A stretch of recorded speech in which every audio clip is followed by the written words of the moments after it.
This is the story of a man named Stanley. Stanley worked for a company in a big building where he was employee number 427. Employee number 427's job was simple. He sat at his desk in room 427 and he pushed buttons on a keyboard. Orders came to him through a monitor on his desk, telling him what buttons to push, how long to push them, and in what order.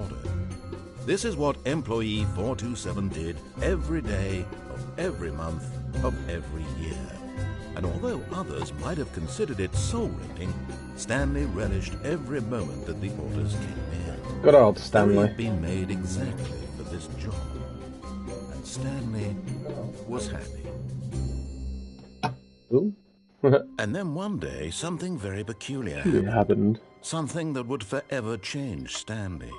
Something he would never quite forget.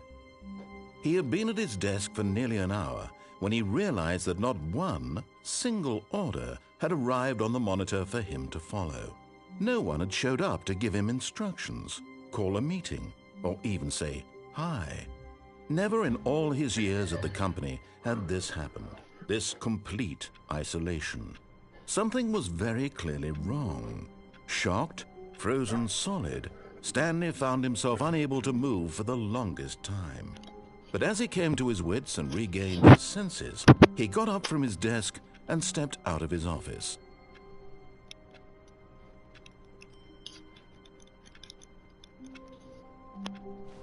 Ooh, let's have a look around and see.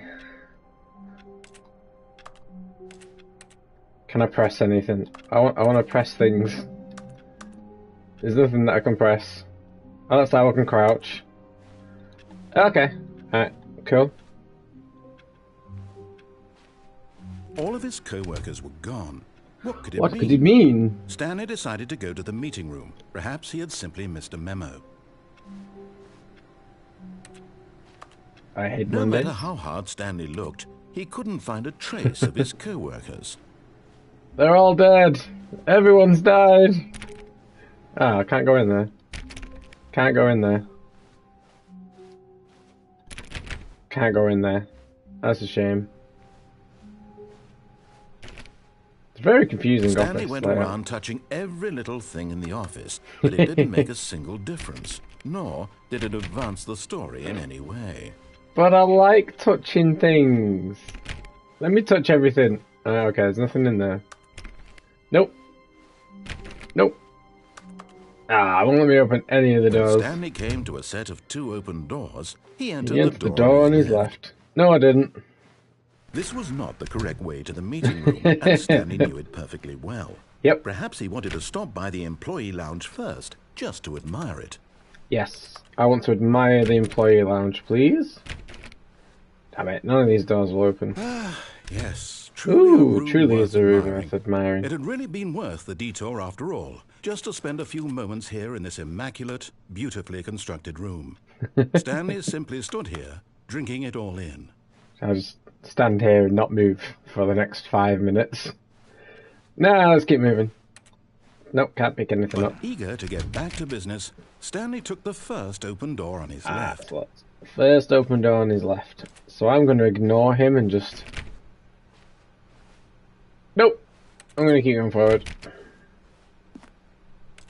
Because it's fun. Stanley was so bad at following directions, it's incredible he wasn't fired years ago. I should be fired. Nope, that door didn't open. Oh, none of the doors open. Do not jump from the cargo lift while it is in motion, will cause death. Misuse of cargo lift, 1,000. Penalties from the cargo lift, 5,000. Well, look, Stanley, I think perhaps we've gotten off on the wrong I feel like I should jump off the cargo lift. Really, I'm not. I realize that investing your trust in someone else can be difficult, but the fact is that the story has been about nothing but you all this time.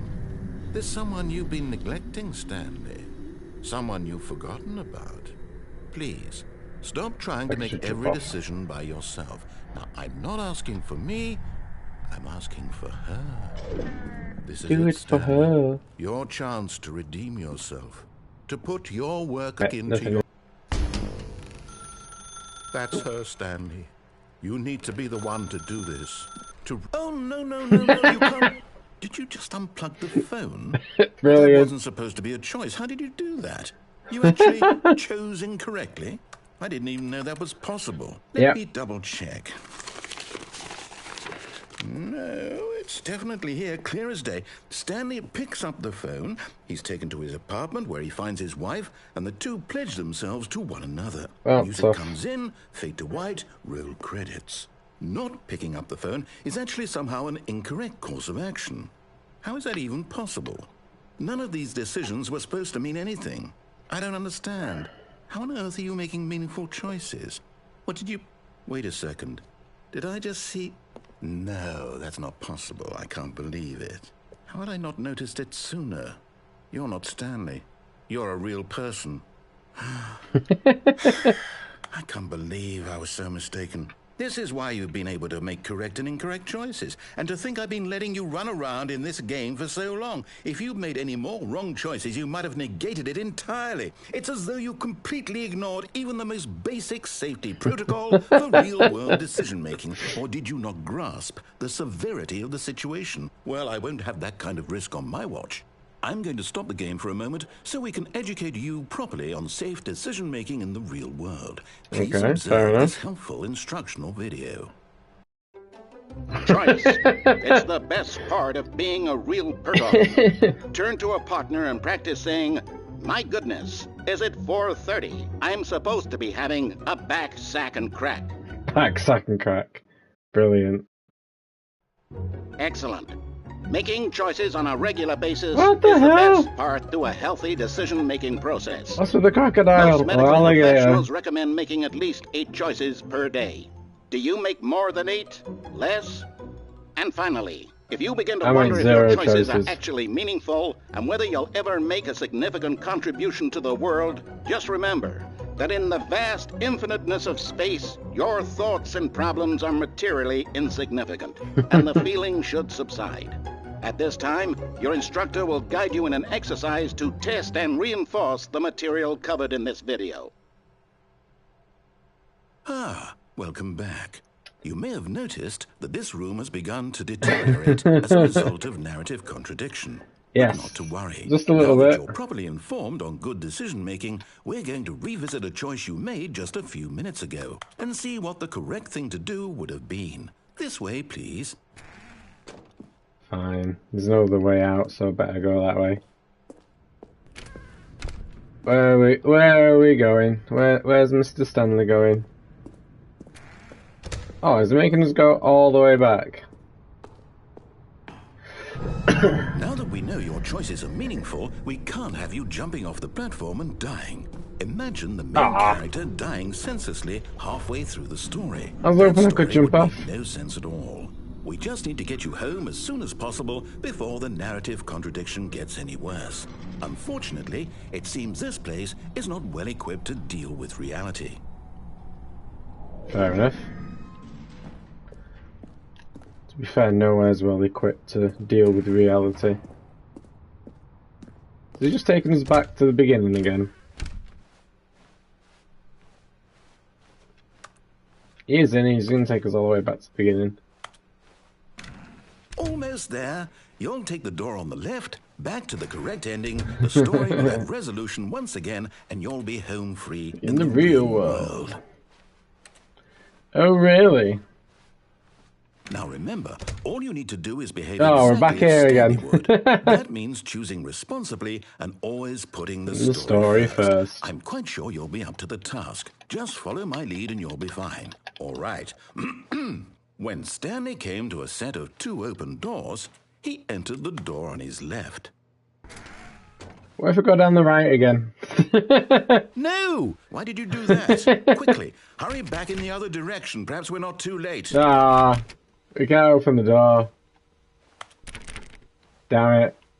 Everything's breaking, everything's falling apart. I'm going that way again. Nothing in there? Nope. Fine, we'll go this way. We'll go the way you want us to. What's in here? Or is this the meeting room? It's ruined. I can't believe, after everything we talked about, that my story, you've destroyed my work. Why? For what? What did you get out of that? What did you think was so special about seeing the game undone, left here like so much garbage? It's worthless now. And what am I supposed to do? Even if there were a way to continue, would it be worth it? To know that my story is now incorrect? How can I go back to that? I can't erase that knowledge. I'll have to live with it forever, reliving its impossibility forever. I couldn't live that way. Is it better to shut the game down entirely? To willingly destroy all of my work? I don't know. What's the answer? What do I do? What do I do? What do I... No, I have to. I have to shut the game down. I have to. He's gonna kill us. I have to. Fair enough.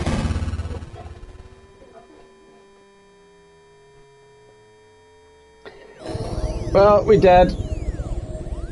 Oh, way up. Oh, I'm here. I'm still here. Here in this pile of rubbish. With you. You, who thought you were so clever. Now look where we are. My entire game is destroyed. It was the only thing in the world that was mine, and you've run it into the ground. Yep. What, did you think that would be funny? You just had to see? Didn't I impress upon you how important it was to be like Stanley? He actually knows how to do what I tell him to. He understands that if I say to do something, there's a damn good reason for it. That thought hadn't even occurred to you, had it? That there's a world outside of you? You're a child. Oh, my story. If you'd just gone through the door on the left, you would have seen it. There was a whole underground facility. You would have destroyed it and been victorious. It would have been so perfect. I worked so hard on it. I tried so hard to make... Well, I ruined it, so deal with it. Behave exactly as Stanley would. That means choosing responsibly and always putting the story back first. Here again. I'm quite sure you'll be up to the task. Just follow my lead and you'll be fine. All right. What happens if I go through the right door again? Of two open doors, he entered the door on his left. Let's do it again. No! Why did you do that? Quickly, hurry. There's nothing there. Behave exactly as Stanley would. That means choosing responsibly and it just has us in a loop now. I'm quite sure you'll be up to the task. Just follow my lead and you'll be fine. All right. When Stanley came to a set of two open doors, he entered the door on his left. Nah, let's go to the right again. Oh, none of the doors open. No! Why did you do that? Quickly, hurry back. Behave exactly as Stanley would. That means choosing responsibly. We'll go through the door on the left. First. I'm quite sure you'll be up to the task. Just follow my lead and you'll be fine. All right. When Stanley came to a set of two open doors, he entered the door on his left. Fine, we'll go through the door on the left then. There you go. Are you happy now? Are you happy now, narrator? Gone to the left. Yet there was not a single person here either. Feeling a wave of disbelief, Stanley decided to go up to his boss's office, hoping he might find an answer there. Let it ball up inside you, take out passive aggressive other co-workers, resent co-workers for not supporting you more. Yeah, sounds accurate. Right, okay. Damn it. Broom closet's not open. Coming to a staircase, Stanley walked upstairs to his boss's office. Ah, can we not jump out the window? Ah. Ooh, fancy. Locked. I just like touching things. I wish there's more things we could open, but there's nothing else we can open. Do anything here? Nope, can't do anything there. Fine, let's go to the boss's office. Inside his manager's office, Stanley was once again stunned. I am the most not an indication of any boss. human life. Shocked, unraveled, Stanley wondered in disbelief who orchestrated this, until he saw the door with a voice receiver next to it. Surely behind this door lay all the answers to his questions. Do you speak and beyond clearly? all probability, he knew the passcode. He had seen it on his boss's computer just last week. Night Shark 115. Was this the code to open the door? Would it still work? There was only one way to find out. Stanley had been trained never to speak up, but now he would draw from within himself the courage to face the unknown. He drew a sharp breath and then spoke the code.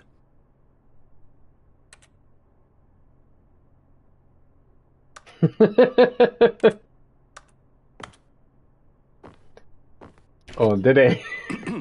Stanley spoke the code.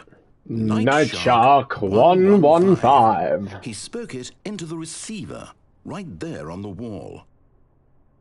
Well, maybe he didn't want to say Night Shark 115. Maybe he's rebelling against sorry, you. Is there a problem? You didn't mishear me, did you? Yeah, I did. Please speak the code into the receiver. Otherwise, we can't get on with the story. This is a crucial step. Night Shark 115. Okay, fine. You're not going to do it. But you know what? It's pretty humiliating to bring you I this tried. far, only for you to suddenly decide you have better things to do. I asked you for this one single thing, for your respect. The kind of respect Stanley shows for his choices. He knows what it means to take a story seriously. If you didn't want to see what I had to show you, then why did you come here? You had a choice, you know. You could have gone through the door on the right. You could have done whatever the hell you wanted. You did, and we broke the game. Why did you come this way? Speak. Say something to me. Explain yourself, you coward. You... When Stanley came to a set of 2 open doors, he entered the door on his left. Ooh, there we are. Stanley? Hello? Hello, Stanley. Is everything okay? Stanley, please. I need you to make a choice. The I end. need you to walk through the door. Well, there we go. We completed it. Can you hear me? Is everything all right?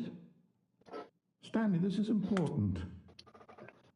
The story needs you. It needs you to make a decision. It cannot exist without you. Do you understand me? Whatever choice you make is just fine. They're both correct. You cannot be wrong here. We can work together. I'll accept whatever you do. I simply need you to take that step forward, please. Choose. Do something. Anything. This is more important than you can ever know. I need this. The story needs it. So, you hear me? Are you there? Are you listening to this? Stanley, are you there? Okay. It's okay, I can wait. You need time to decide. Time to make sure your choice is correct. That is the best choice. Poor narrator. That's all right. I'll wait for you to decide what's the right thing to do. Take as much time as you need. Wonder how many spoken words of dialogue this narrator has. It has so much goddamn dialogue. Well, we're back again. Okay, all of his co-workers were gone. I'll do it properly this time. Stanley decided to go to the meeting room. Perhaps he had simply missed a memo. We'll go to the meeting room this time. We'll do it properly. When Stanley came to a set of 2 open doors, he entered the door on his left. See, we're listening, Mr. Narrator. Yet there was not a single person doing the right thing. Either. Feeling a wave of disbelief, Stanley decided to go up to his boss's office. Ooh, we can go down now. Stanley walked upstairs to his boss's office. Ooh, we couldn't go downstairs before. I was down here. Anything? Nothing? Let's see. But Stanley just couldn't do it. There's a car. He considered the possibility of facing his boss. How did this guy get in here? He left his post during work hours. Oh, he that's might be okay. fired for that. And in such a competitive economy, why had he taken that risk? All because he believed everyone had vanished? His boss would think he was crazy. Oh. And then something occurred to Stanley. We're Maybe, looping. he thought to himself, maybe I am crazy. All of my co-workers blinking mysteriously out of existence in a single moment for no reason at all. None of it made any logical sense. Yep, we're looping now. Can we go back? He began to make other strange observations. For example, why couldn't he see his feet when he looked down? Why did doors close automatically behind him check my wherever feet. he went? And for that matter, these rooms were starting to look pretty familiar. Were they simply repeating? Yes. No, Stanley said to himself, this is all too strange. This can't be real. And at last, he came to the conclusion that had been on the tip of his tongue. He just hadn't found the words for it. I'm dreaming, he yelled. This is all a dream. It's all a dream. Oh, what a relief Stanley felt to have finally found an answer, an explanation. His co-workers weren't actually gone. He wasn't going to lose his job. He wasn't crazy after all. And he thought to himself, I suppose I'll wake up soon. I'll have to go back to my boring real-life job pushing buttons. I may as well enjoy this while I'm still lucid. So he imagined himself flying and began to gently float above the ground. Then he imagined himself soaring through space on a magical starfield, and it too appeared. It was so much fun, and Stanley marveled that he had still not woken up. How was he remaining so lucid? And then perhaps the strangest question of them all entered Stanley's head. One he was amazed he hadn't asked himself sooner. Why is there a voice in my head dictating everything that I'm doing and thinking? Now the voice was describing itself being considered by Stanley, who found it particularly strange. I'm dreaming about a voice describing me, thinking about how it's describing my thoughts, he thought. And while he thought it all very odd and wondered if this voice spoke to all people in their dreams, the truth was that, of course, this was not a dream. How could it be? How could it be? Was Stanley simply deceiving himself, believing that if he's asleep, he doesn't have to take responsibility for himself? Stanley is as awake right now as he's ever been in his life. Now, hearing the voice speak these words was quite a shock to Stanley. After all, he knew for certain, beyond a doubt, that this was in fact a dream. It's not a dream, it's reality. The magical stars just a moment ago. How else would the voice explain all that? This voice was a part of himself too. Surely, if he could just... He would prove it. He would prove that he was in control, that this was a dream. So he closed his eyes gently, and he invited himself to wake up. He felt the cool weight of the blanket on his skin, the press of the mattress. He's going to wake up back at his desk. The fresh air of a world outside this one. Let me wake up, he thought to himself. I'm through with this dream. I wish it to be over. No, still walking in the corridor. Let me go back to my job. Let me continue pushing the buttons. Please, it's all I want. I want my apartment, and my wife, and my job. All I want is my life exactly the way it's always been. My life is normal. Everything will be fine. Everything will be fine. I am okay. Damn it. Back in the corridor still. Stanley began screaming. Please, someone, wake me up. My name is Stanley. I have a boss. I have an office. I am real. Please, just someone tell me I am real. I must be real. I must be. Can anyone hear my voice? Who am I? Who am I? And everything went black.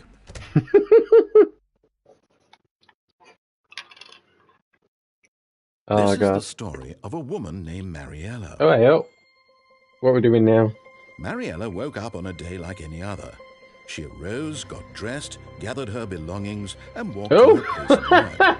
But on this particular day, her walk was interrupted by the body of a man who had stumbled through town talking and screaming to himself, and then collapsed dead on the sidewalk. And although she would soon turn to go call for an ambulance, for just a few brief moments, she considered the strange man. He was obviously crazy. This much she knew. Everyone knows what crazy people look like. And in that moment, she thought to herself how lucky she was to be normal. I am sane. I am in control of my mind. I know what is real and what isn't. It was comforting to think this, And in a certain way, seeing this man made her feel better. Seeing the dead man made her feel better. The meeting she had scheduled for that Fabulous day. moral. The very important people whose impressions of her would affect her career, and by extension, the rest of her life. She had no time for this, so it was only a moment that she stood there, staring down at the body. And then she turned and ran.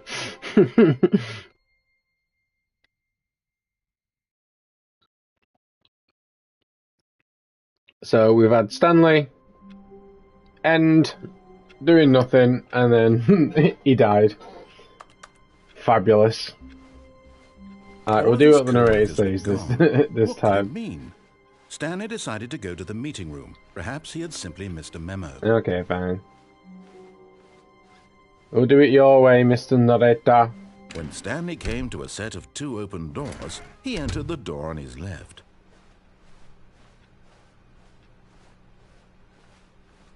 Yet there was not a single person here either. Up the stairs, it's a bit. Feeling a wave of disbelief, Going down. Stanley decided to go up to his boss. Coming to a staircase, Stanley walked upstairs to his boss's office. See, we're going upstairs. I'm listening to you. We go for this way yet? Ooh! Ooh, we can. Executive bathroom. Ooh, fabulous. Money in the morning, money in the evening, money for breakfast, money crisp. That sounds like a nice cereal. Anything we can do in here? Nope. Nothing. Can't see ourselves. Anything? No. Nothing we can do. I thought maybe we could use the toilet. But we can't. That's fine. Anything in this stuff? Ooh, this one opens now. What the hell's that picture? Business strategy. Ah. The poor panda. He had a gun to his forehead.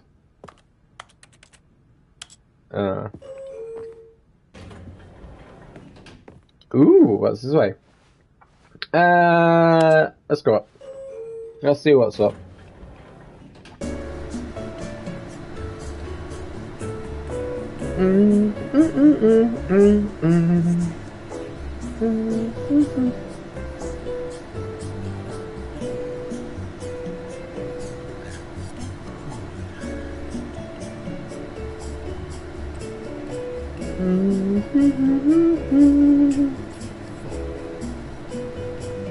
Are we going to be stuck in the elevator now?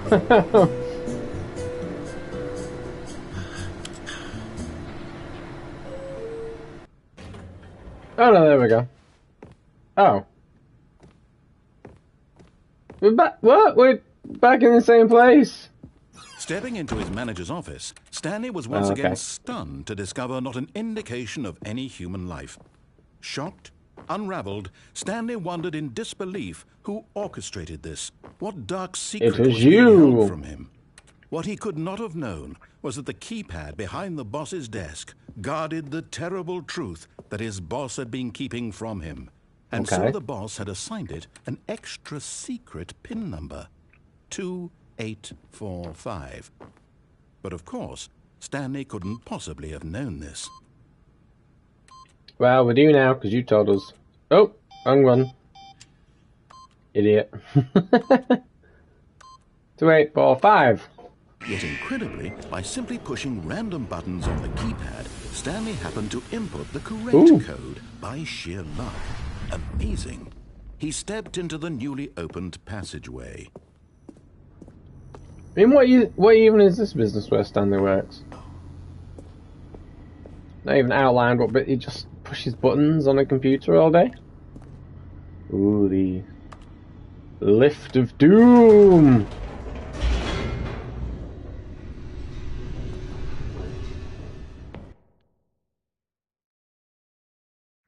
Descending deeper into the building, Stanley realized he felt a bit peculiar. It was a stirring of emotion in his chest, as though he felt more free to think for himself, to question the nature of his job. Why did he feel this now? I was saying, what is the nature of his job? What is his job? This question would not go unanswered for long. Ooh. Yellow square. Stanley walked straight ahead through the large door that read Mind Control Facility. No, I'm going to the escape. Escape! Although this passageway had the word escape written on it, the truth was that at the end of this hall, Stanley would meet his violent death. Oh, okay. Let's see what happens then, shall we? The door behind him was not shut. Stanley still had every opportunity to turn around and get back on track. At this point, Stanley was making a conscious, concerted effort to walk forward and willingly confront his death. I'm going backwards. That doesn't count. I'm walking backwards, not forwards. Oh!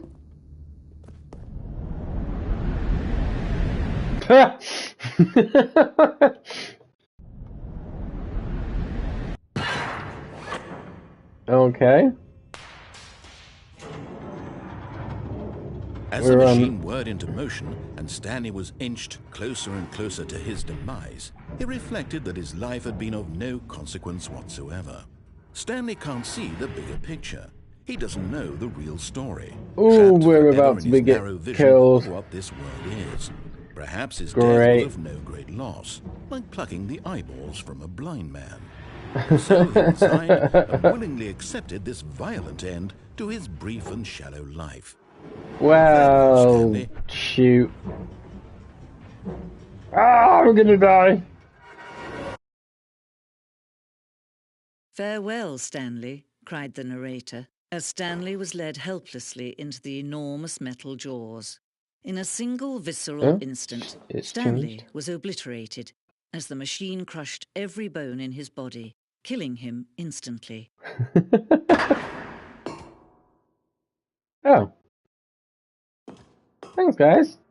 We managed to escape. Let's stand this way. And yet it would be just a few minutes before Stanley would restart the game, back in his office, as alive as ever. What exactly did the narrator think he was going to accomplish? Nothing. The narrator's accomplishing nothing. When every path you can walk has been created for you long in advance, death becomes meaningless, making life the same. Do you see now?